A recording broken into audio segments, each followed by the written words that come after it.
Hello, my darling, and welcome to today's story time. In the background, we have a warm, crackling fire to keep us both cozy. Today, we are reading A Christmas Carol, a ghost story of Christmas by Charles Dickens. If you like what you hear, please make sure to subscribe. And now, on with our story time. But you were always a good man of business, Jacob, faltered Scrooge, who now began to apply this to himself. Business, cried the ghost, wringing its hands again. Mankind was my business. The common welfare was my business. Charity, mercy, forbearance, and benevolence were all my business. The dealings of my trade were but a drop of water in the comprehensive ocean of my business. It held up its chain at arm's length, as if that were the cause of all of its unavailing grief, and flung it heavily upon the ground again. At this time of the rolling year, the spectre said, I suffer most. Why did I walk through crowds of fellow beings with my eyes turned down, and never raise them to that blessed star which led the wise men to a poor abode? Were there no poor homes to which its light would have conducted me? Scrooge was very much dismayed to hear the spectre going on at this rate, and he began to quake exceedingly. Hear me, cried the ghost. My time is nearly gone. I will, said Scrooge. But don't be hard upon me. Don't be flowery, Jacob. Pray. How is it that I appear before you in a shape that you can see? I may not tell. I have sat invisible beside you many, many a day. This idea did not make Scrooge happy. He shivered and wiped the perspiration from his brow. That is no light part of my penance, pursued the ghost. I am here tonight to warn you that you have yet a chance and hope of escaping my fate. A chance and hope of my procuring Ebenezer. You were always a good friend to me, said Scrooge. Thank you. You will be haunted, resumed the ghost, by 3 spirits. Scrooge's countenance fell almost as low as the ghost's had done. Is that the chance and hope you mentioned, Jacob? He demanded, but his voice was faltering. It is. I think I'd rather not, said Scrooge. Without their visits, said the ghost, you cannot hope to shun the path I tread. Expect the first tomorrow, when the bell tolls 1. Couldn't I take them all at once and have it over, Jacob? Hinted Scrooge. Expect the second on the next night at the same hour, the third upon the next night, when the last stroke of 12 has ceased to vibrate. Look to see me no more, and look that, for your own sake, you remember what has passed between us. When it had said these words, the spectre took its wrapper from the table and bound it round its head as before. Scrooge knew this by the smart sound its teeth made when the jaws were brought together by the bandage. He ventured to raise his eyes again, and he found his supernatural visitor confronting him in an erect attitude, with its chain wound round and about its arm. The apparition walked backward from him, and at every step it took, the window raised itself a little, so that when the spectre reached it, it was wide open. It beckoned Scrooge to approach, which he did. When they were within 2 paces of one another, Marley's ghost held up its hand, warning him to come no nearer. Scrooge stopped, not so much in obedience as in surprise and fear, for on the raising of the hand, he became sensible of confused noises in the air. incoherent sounds of lamentation and regret, wailings inexpressibly sorrowful and self-accusatory. The spectre, after listening for a moment, joined in the mournful dirge and floated out upon the bleak, dark night. Scrooge followed to the window, desperate in his curiosity. He looked out. The air was filled with phantoms, wandering hither and thither in restless haste, and moaning as they went. Every one of them wore chains like Marley's ghost. Some few, they might be guilty, were linked together. None were free. Many had been personally known to Scrooge in their lives. He had been quite familiar with one old ghost in a white waistcoat with a monstrous iron safe attached to its ankle. It cried piteously at being unable to assist a wretched woman with an infant who it saw below upon a doorstep. The misery with them all was, clearly, that they sought to interfere for good in human matters, and had lost that power forever. Whether these creatures faded into mist, or mist enshrouded them, he could not tell. But they and their spirit voices faded together, and the night became as it had been when he walked home. Scrooge closed the window and examined the door by which the ghost had entered. It was double locked, as he had locked it with his own hands, and the bolts were undisturbed. He tried to say humbug, but stopped at the first syllable, and being, from the emotion he had undergone, or the fatigues of the day, or his glimpse of the invisible world, or the dull conversation of the ghost, or the lateness of the hour, much in need of repose, he went straight to bed without undressing, and fell asleep upon the instant. Stave 2. The first of the three spirits.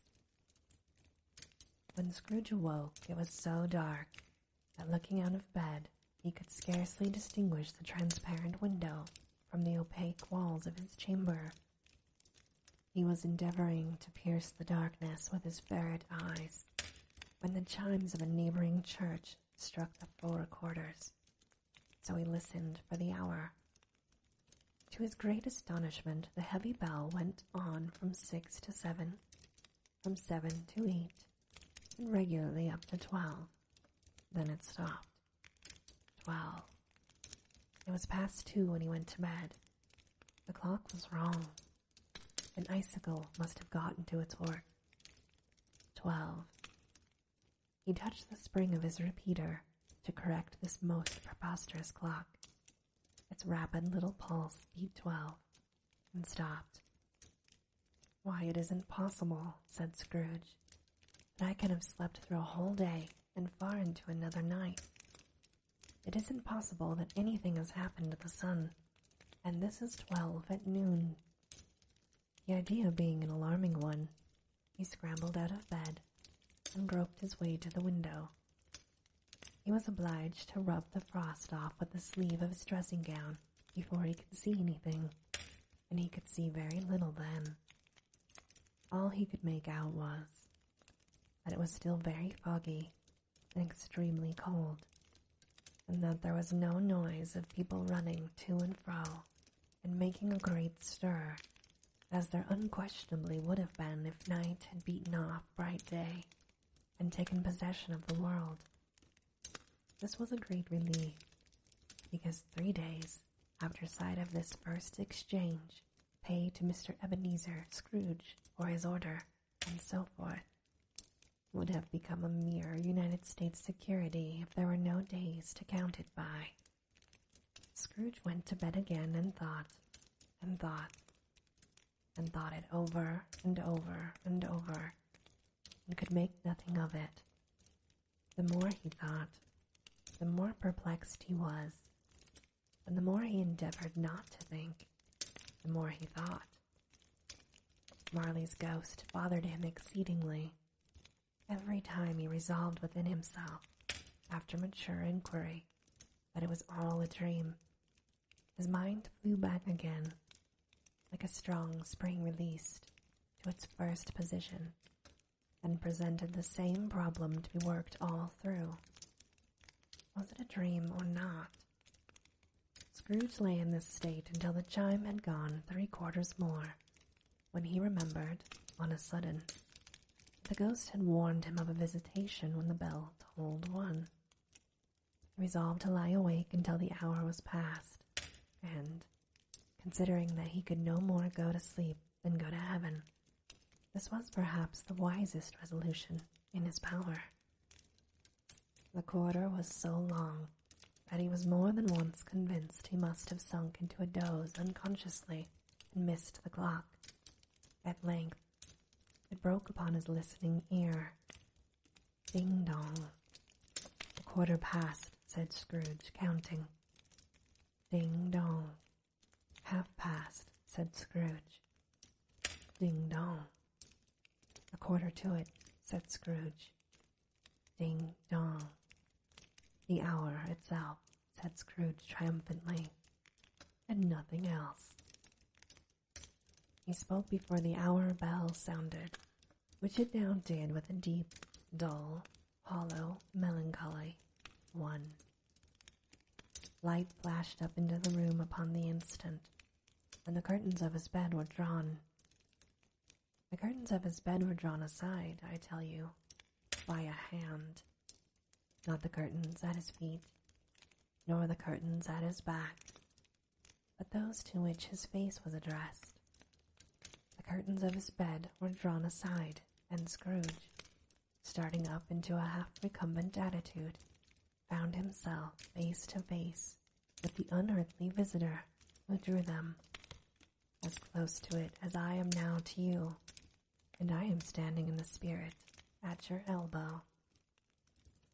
It was a strange figure, like a child, yet not so like a child as like an old man, viewed through some supernatural medium, which gave him the appearance of having receded from the view, and being diminished to a child's proportions.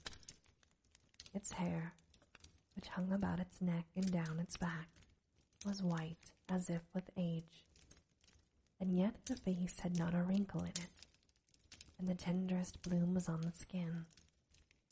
The arms were very long and muscular, the hands the same, as if its hold were of uncommon strength. Its legs and feet, most delicately formed, were like those upper membranes, bare. It wore a tunic of the purest white, and round its waist was bound a lustrous belt, the sheen of which was beautiful.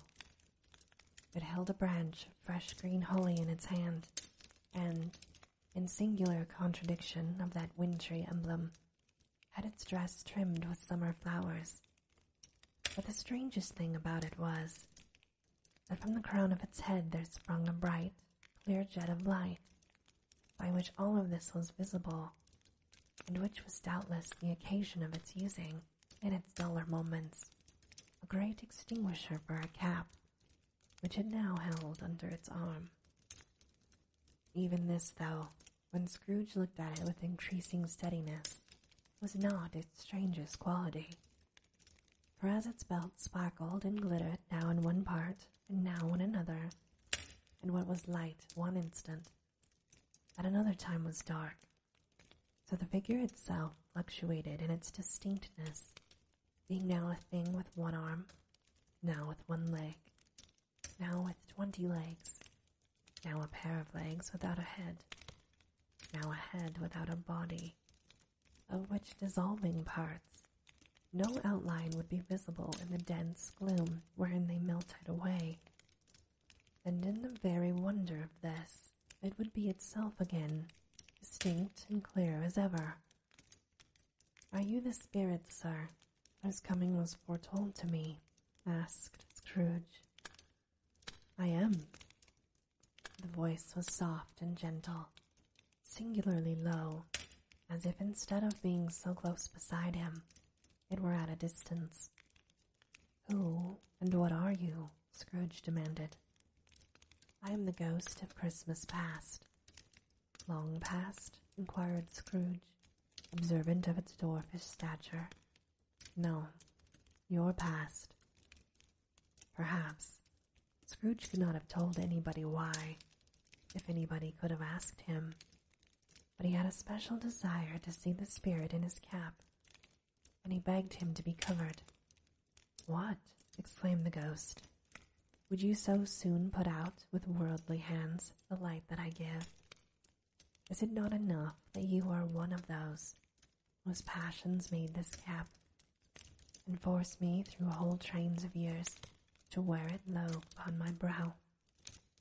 Scrooge reverently disclaimed all intention to offend or any knowledge of having wilfully bonneted the spirit at any period of his life.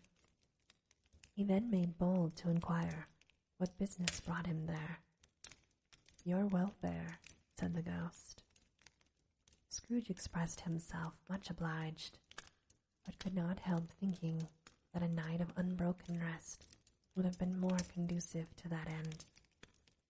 The spirit must have heard him thinking, for it said immediately, "Your reclamation, then. Take heed." It put out its strong hand as it spoke, and clasped him gently by the arm. "Rise, and walk with me."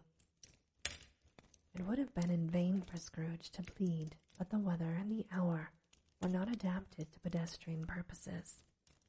That bed was warm, and the thermometer was a long way below freezing. That he was clad but lightly in his slippers, dressing gown and nightcap, and that he had a cold upon him at the time. The grasp, though gentle as a woman's hand, was not to be resisted.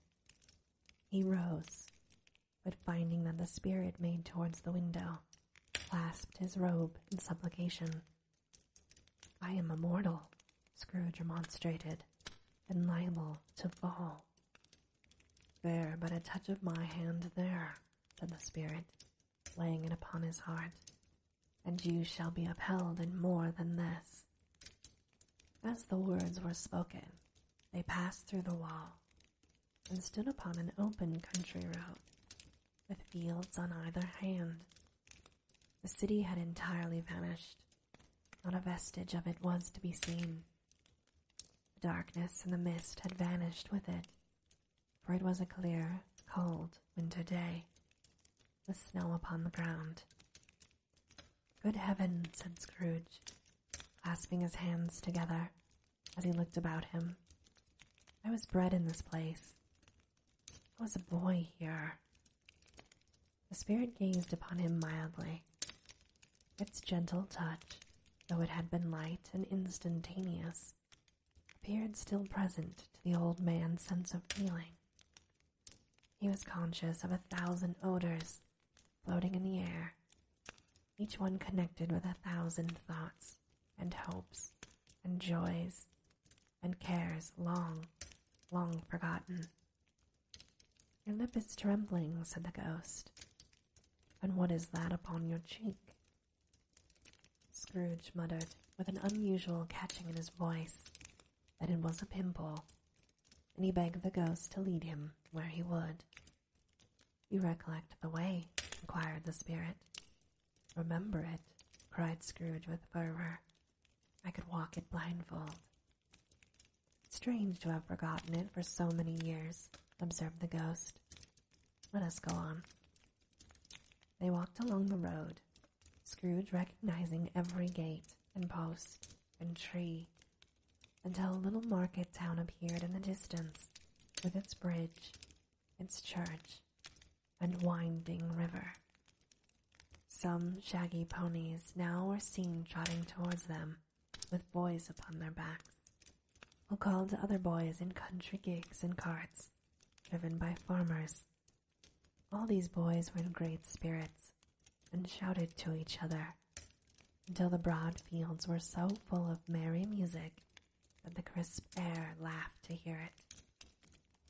"These are but shadows of the things that have been," said the ghost. "They have no consciousness of us." The jocund travelers came on, and as they came, Scrooge knew and named them, every one. Why was he rejoiced beyond all bounds to see them? Why did his cold eye glisten, and his heart leap up as they went past? Why was he filled with gladness when he heard them give each other Merry Christmas as they parted at crossroads and byways for their several homes? What was Merry Christmas to Scrooge? Out upon Merry Christmas. What good had it ever done for him? The school is not quite deserted, said the ghost. A solitary child, neglected by his friends, is left there still. Scrooge said he knew it, and he sobbed.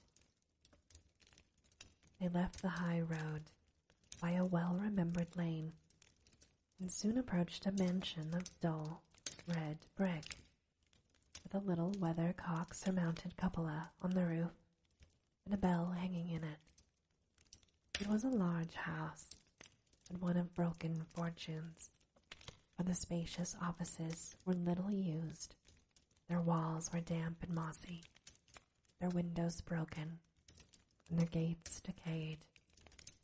Fowls clucked and strutted in the stables, and the coach houses and sheds were overrun with grass.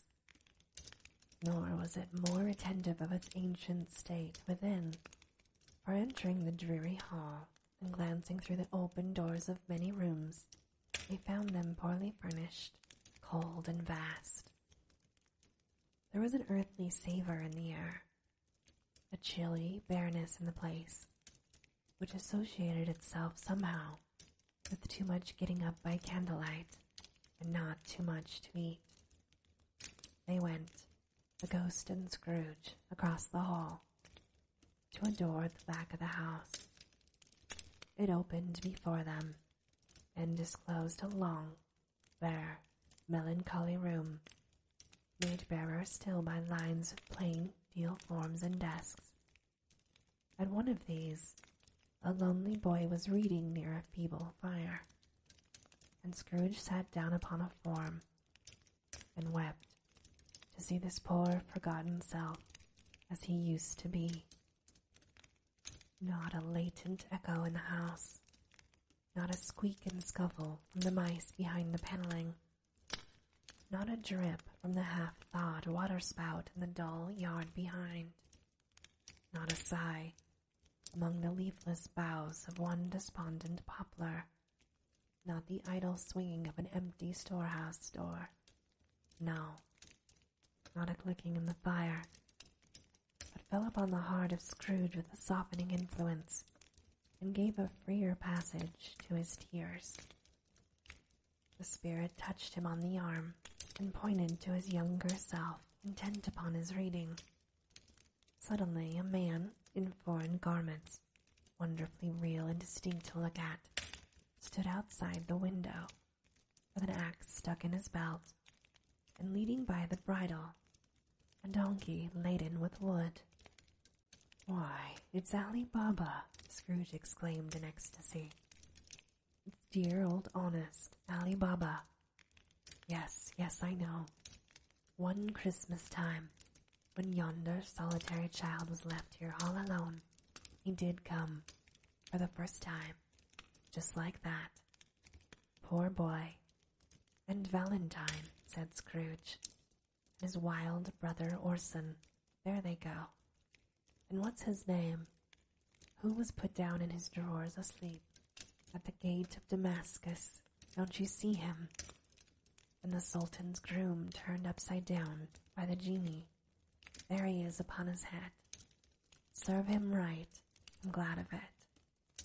What business had he to be married to the princess?"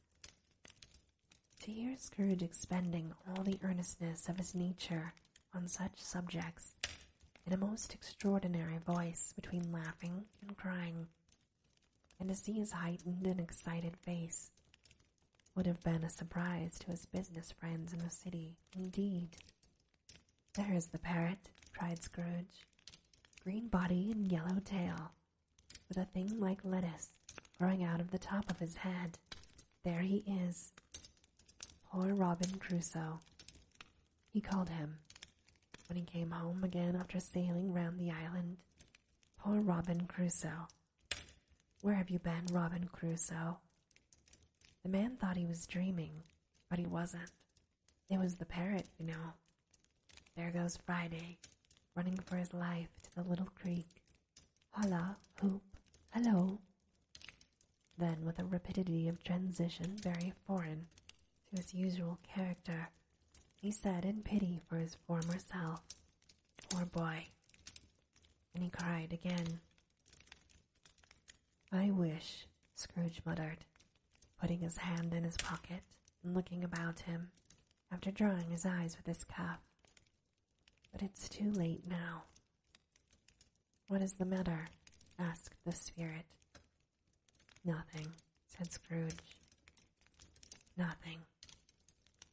There was a boy singing a Christmas carol at my door last night.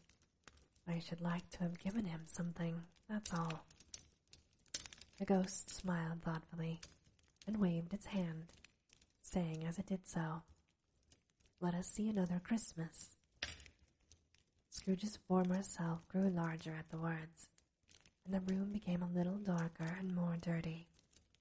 The panels shrunk, the windows cracked, fragments of plaster fell out of the ceiling, and the naked laths were shown instead. But how all of this was brought about, Scrooge knew no more than you do. He only knew that it was quite correct, that everything had happened so. But there he was, alone again, when all the other boys had gone home for the jolly holidays. He was not reading now, but walking up and down despairingly. Scrooge looked at the ghost, and with a mournful shaking of his head, glanced anxiously towards the door. It opened, and a little girl, much younger than the boy, came darting in, and putting her arms around his neck, and often kissing him, addressed him as her dear, dear brother. "I've come to bring you home, dear brother," said the girl. She clapped her tiny hands and bended down to laugh. "To bring you home, home, home." "Home, little Fan," returned the boy. "Yes," said the girl, brimful of glee. "Home, for good and all. Home forever and ever. Father is so much kinder than he used to be. That home's like heaven."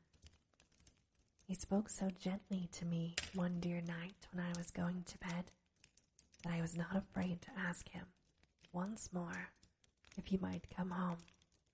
And he said, "Yes, you should," and sent me in a coach to bring you. "And you're to be a man," said the girl, opening her eyes, "and are never to come back here.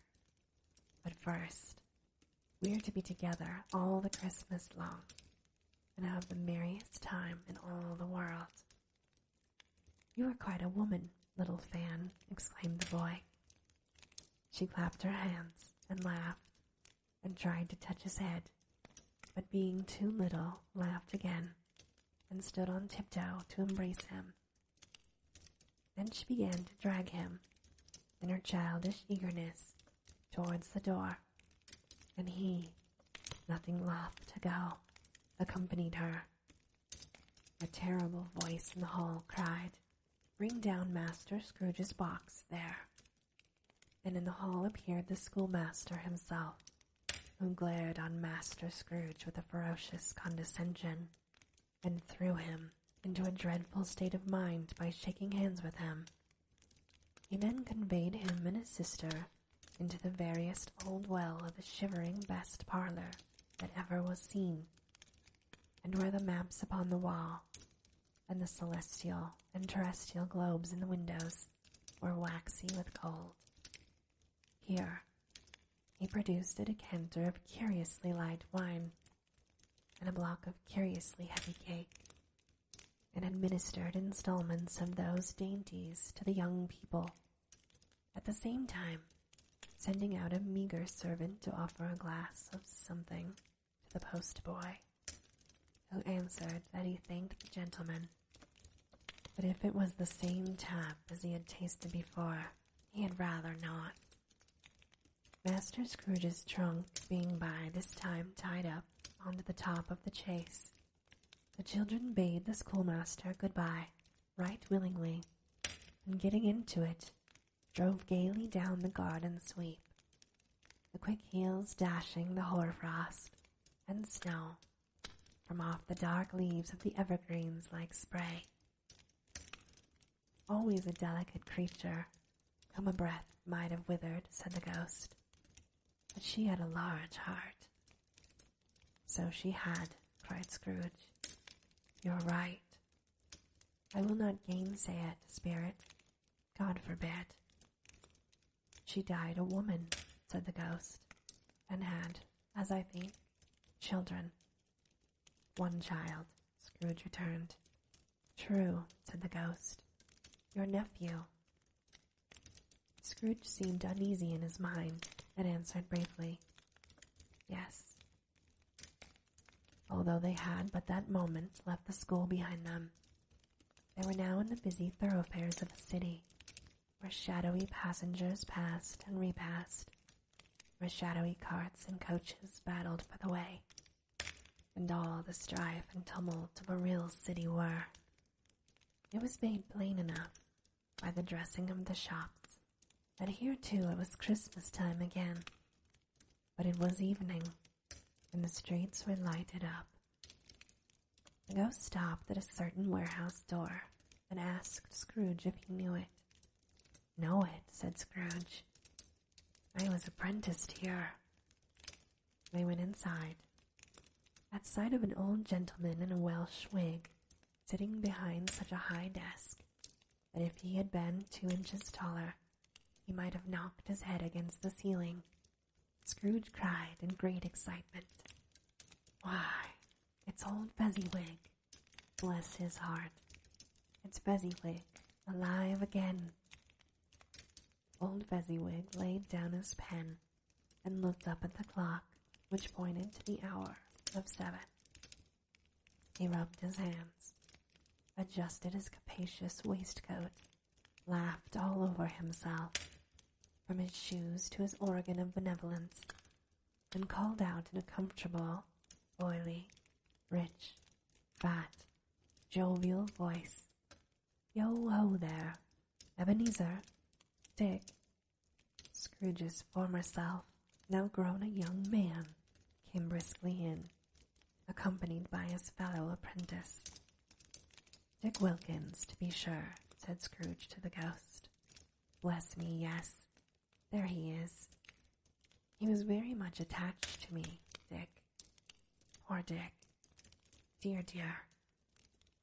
Yo-ho, my boys, said Fezziwig. No more work tonight. Christmas Eve, Dick.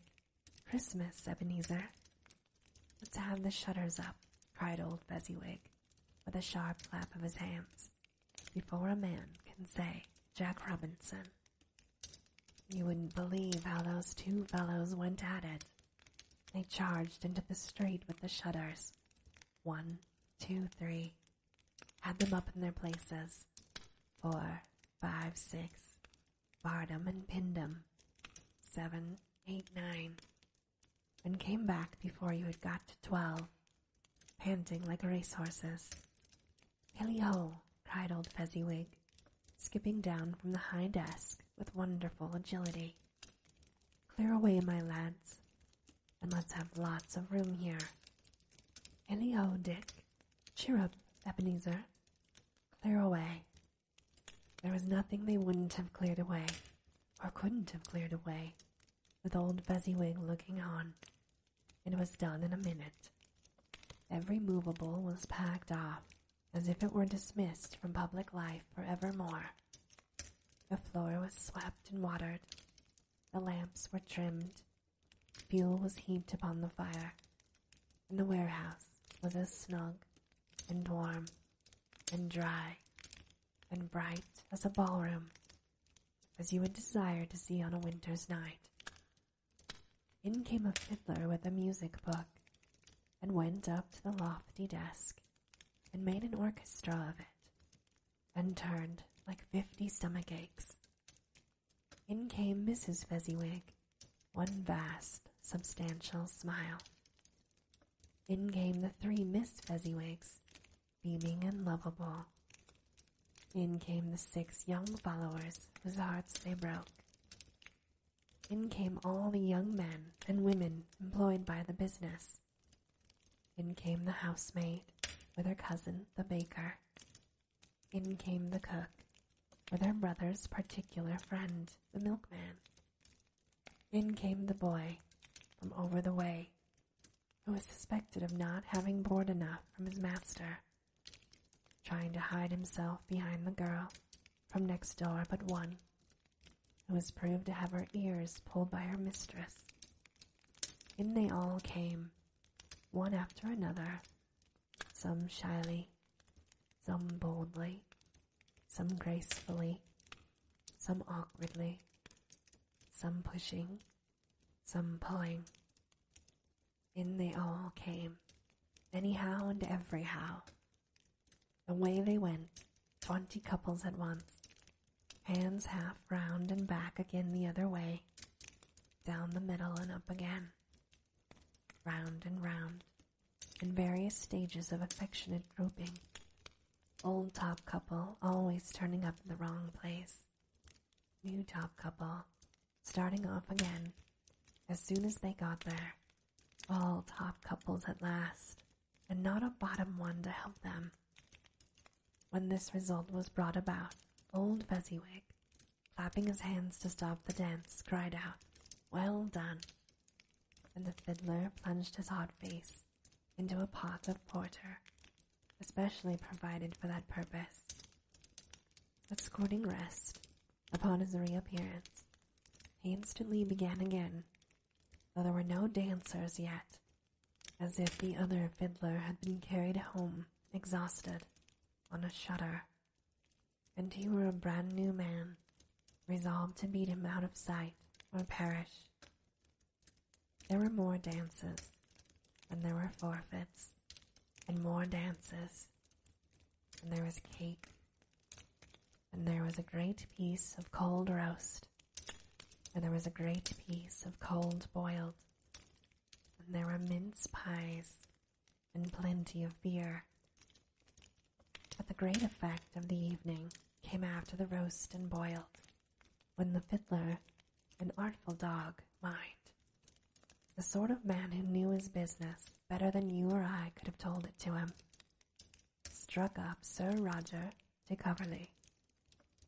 Then old Fezziwig stood out to dance with Mrs. Fezziwig, top couple too, with a good stiff piece of work cut out for them, 3 or 4 and 20 pair of partners, people who were not to be trifled with, people who would dance, and had no notion of walking.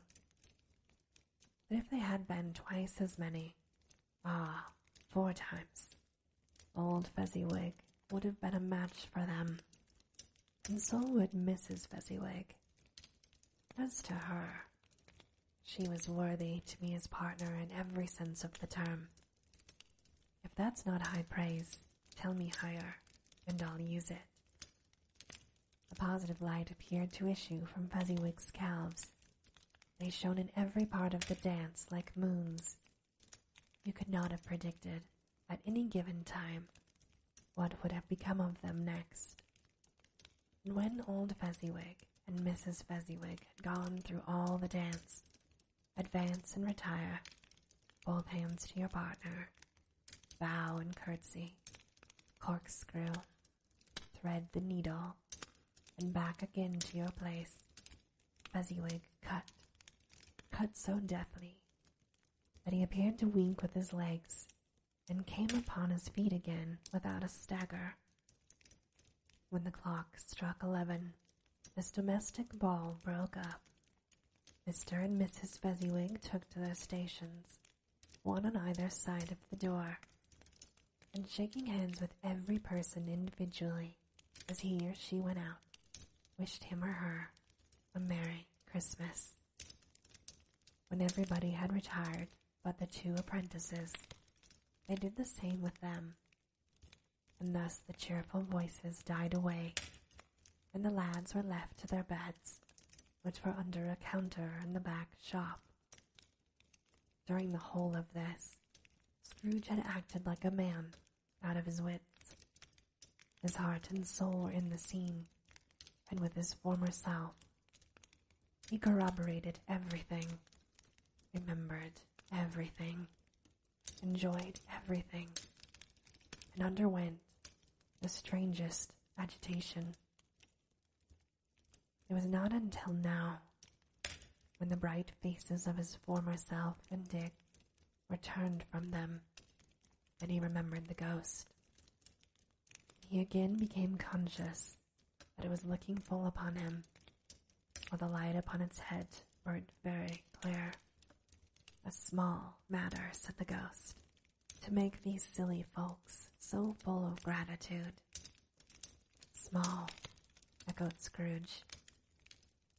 The spirit signed to him to listen to the two apprentices, who were pouring out their hearts in praise of Fezziwig, and when he had done so, said, "Why, is it not?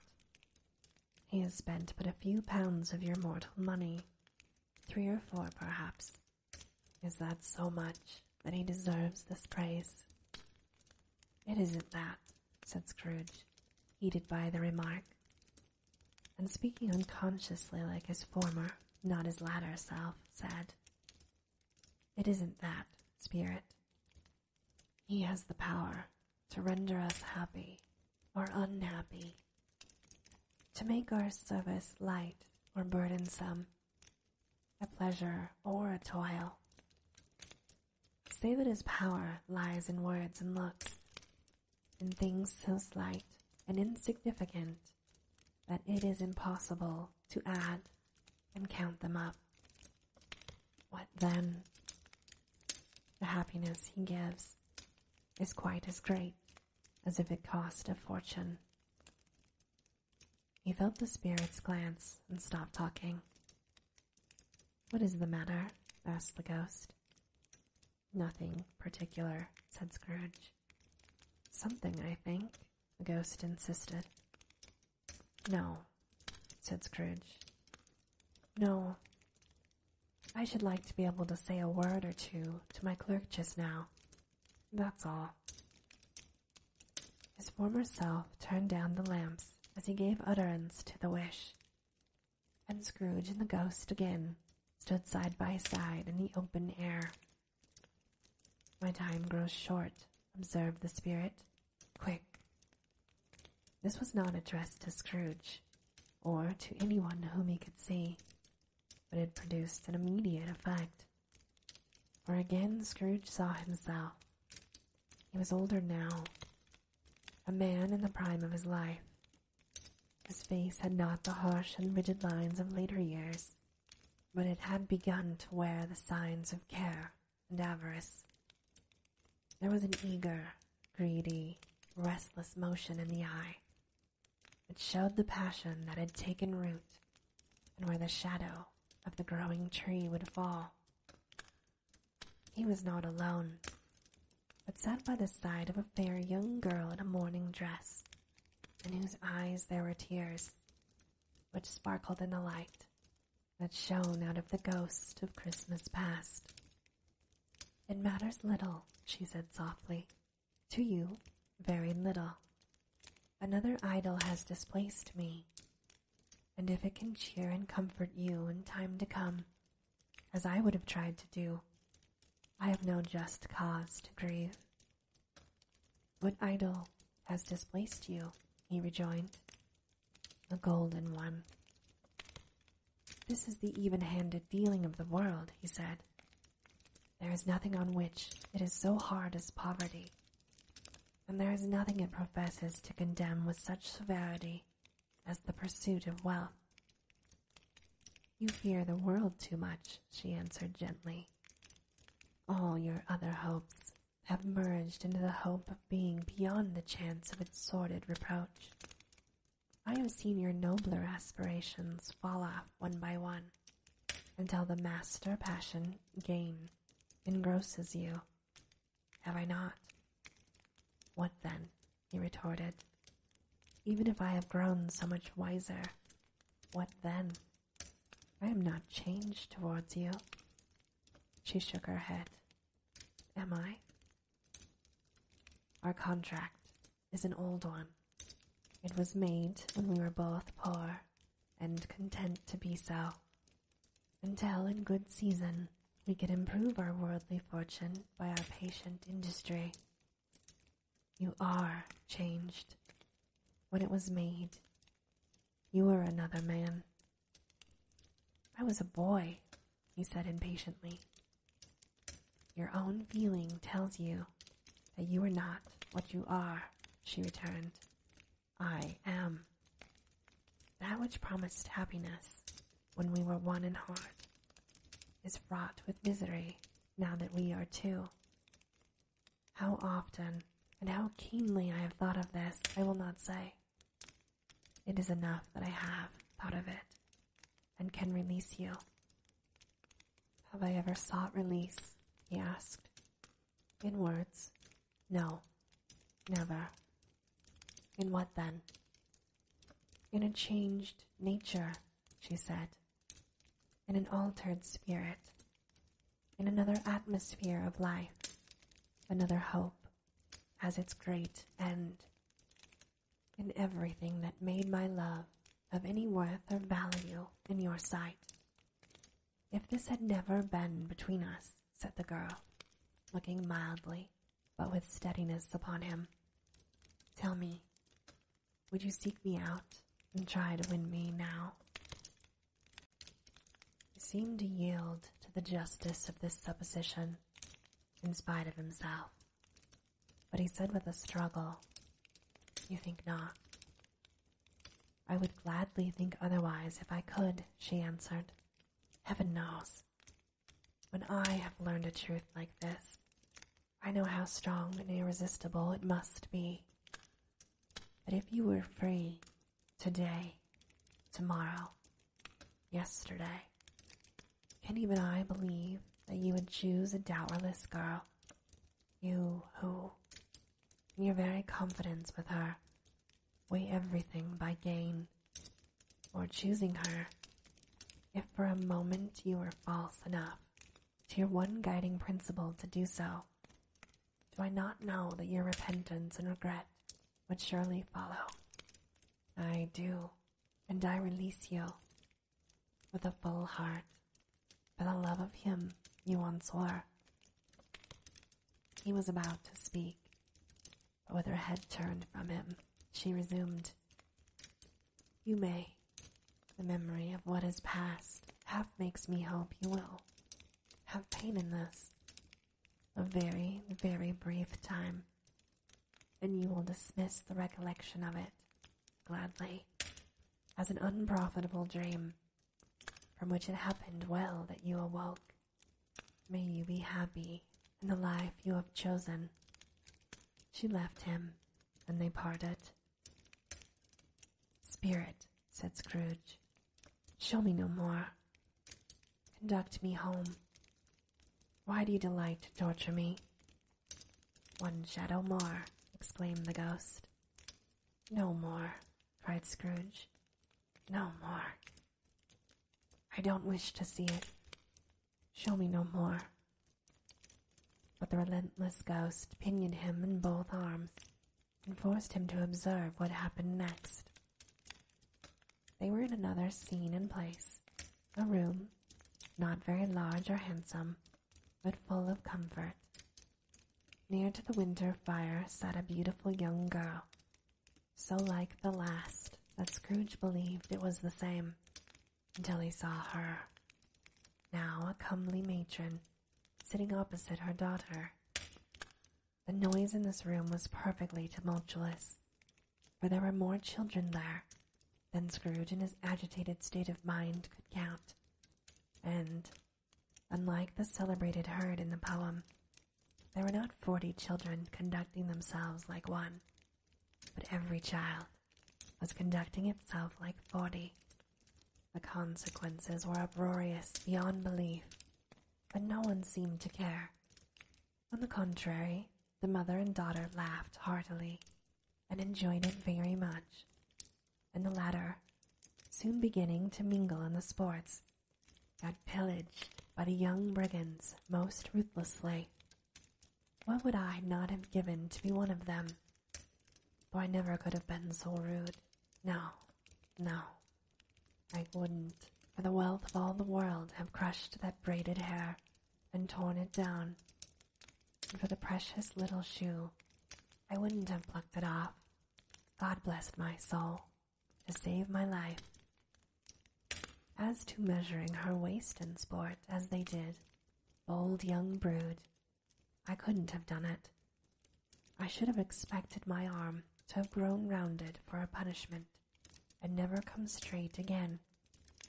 And yet, I should have dearly liked, I own, to have touched her lips, to have questioned her, that she might have opened them, to have looked upon the lashes of her downcast eyes, and never raised a blush, to have let loose waves of hair, an inch of which would be a keepsake beyond price. In short, I should have liked, I do confess, to have had the lightest license of a child, and yet to have been man enough to know its value. But now a knocking at the door was heard, and such a rush immediately ensued, as she with laughing face and plundered dress was borne towards it, the center of a flushed and boisterous group, just in time to greet the father, who came home attended by a man laden with Christmas toys and presents.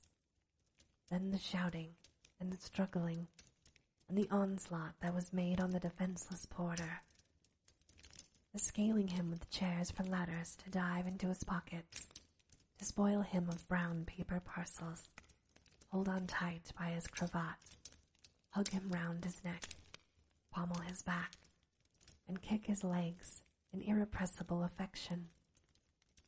The shouts of wonder and delight with which the development of every package was received, the terrible announcement that the baby had been taken in the act of putting a doll's frying pan into its mouth, and was more than suspected of having swallowed a fictitious turkey glued on a wooden platter, the immense relief of finding this a false alarm, the joy and gratitude and ecstasy, they are all indescribable alike. It is enough that by degrees the children and their emotions got out of the parlor, and by one stair at a time, up to the top of the house, where they went to bed, and so subsided. And now Scrooge looked on more attentively than ever, when the master of the house, having his daughter leaning fondly on him, sat down with her mother at his own fireside, and when he thought that such another creature, quite as graceful and as full of promise, might have called him father, and been a springtime in the haggard winter of his life, his sight grew very dim indeed. Well, said the husband, turning to his wife with a smile, I saw an old friend of yours this afternoon. Who was it? Guess. How can I? Tut, I don't know, she added in the same breath, laughing as he laughed. Mr. Scrooge? Mr. Scrooge it was. I passed his office window, and as it was not shut up, and he had a candle inside, I could scarcely hope seeing him. His partner lies upon the point of death, I hear, and there he sat alone, quite alone in the world, I do believe. Spirit, said Scrooge in a broken voice, remove me from this place. I told you these were shadows of the things that have been, said the ghost. That they are what they are. Do not blame me. Remove me, Scrooge exclaimed. I cannot bear it. He turned upon the ghost, and seeing that it looked upon him with a face in which, in some strange way, there were fragments of all the faces it had shown him, wrestled with it. Leave me. Take me back. Haunt me no longer. In the struggle, if that can be called a struggle in which the ghost, with no visible resistance on its own part, was undisturbed by any effort of its adversary. Scrooge observed that its light was burning high and bright, and dimly connecting that with its influence over him, he seized the extinguisher cap, and by a sudden action pressed it down upon its head. The spirit dropped beneath it, so that the extinguisher covered its whole form. But though Scrooge pressed it down with all his force, he could not hide the light, that streamed from under it in an unbroken flood upon the ground. He was conscious of being exhausted, and overcome by an irresistible drowsiness, and further, of being in his own bedroom.